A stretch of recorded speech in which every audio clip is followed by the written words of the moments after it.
is an approach that investigates how design in all its forms, objects, systems, technologies, built environments, is part of people's everyday lives and the meanings and values that they have around these design artifacts.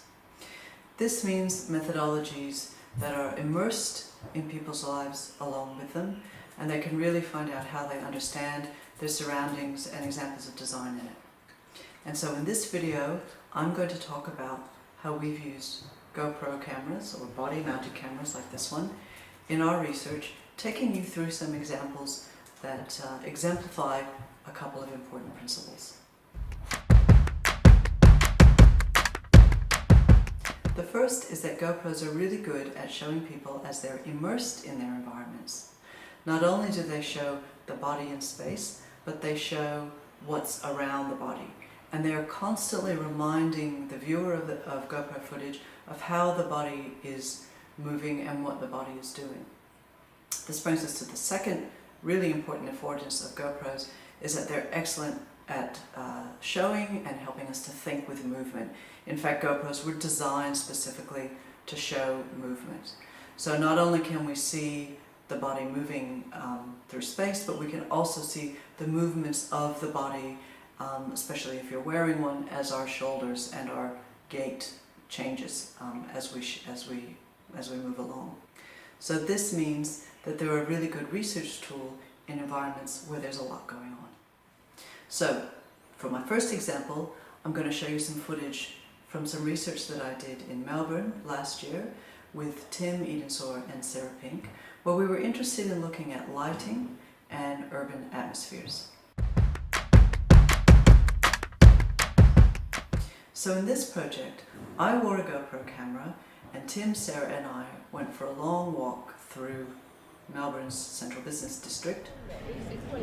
As we walked, I wore a GoPro on my backpack strap and we talked about the light and the lighting we could see, the other things we could sense, like the temperature of the air and the distinctive sounds, the other people in the space, and how together with the built environment, this helped to constitute distinctive atmospheres. This is all just old as well, you know. That's nice, yeah. It's interesting. You don't complain. That lighting is kind of like what you. So this is too much. This is, I suppose. This Now, is what Bruce kind of so this is the corner I was talking about before. So there's this one here above Young and Jackson. There's that there. I find it quite tiring, actually, to this intersection in particular.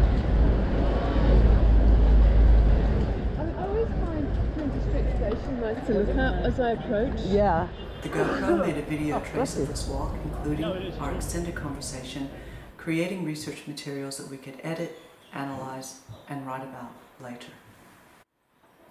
The other thing, as I said, the GoPros are really good at is showing the movement of the body through space. They show us as we move through our surroundings, they show our surroundings as they move past us, and they also show lots of other things moving around us. So in this next clip, I'm going to show you some video of a project where we used GoPros to help us understand the relationship between technology and public space. We asked people to photograph examples of automated light that they encountered on an everyday commute. Our research participant used a GoPro to show us his movements on bicycle because he really wanted to show how light was part of how his decision-making and his movements in the city were constituted. As you'll see, Chris gave us the footage, and then we used this in a video interview with him to interrogate his experience as depicted by his GoPro. And then I think the next clip is me starting to put the lights onto my bike, so checking that they work. These didn't quite turn up. You can see one of them flashing. Oh, yeah. Here. They're not quite in shot, but yeah, sort of turning them on to check that they're working. Those are kind of, I guess, really critical in terms of when you're cycling. That's the way that, that you're visible. Mm-hmm.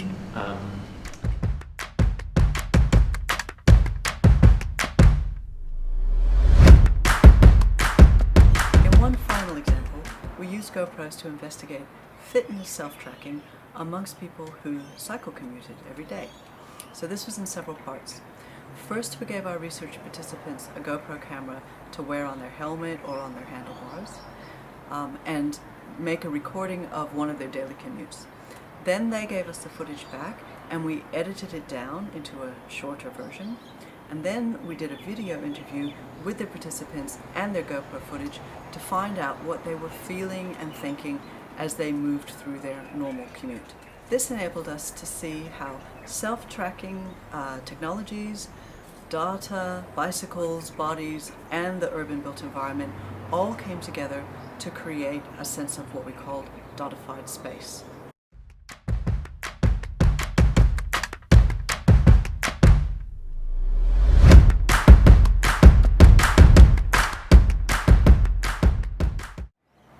So, those are 3 examples of how we've used GoPro cameras in our own design ethnographic research, and there are many others.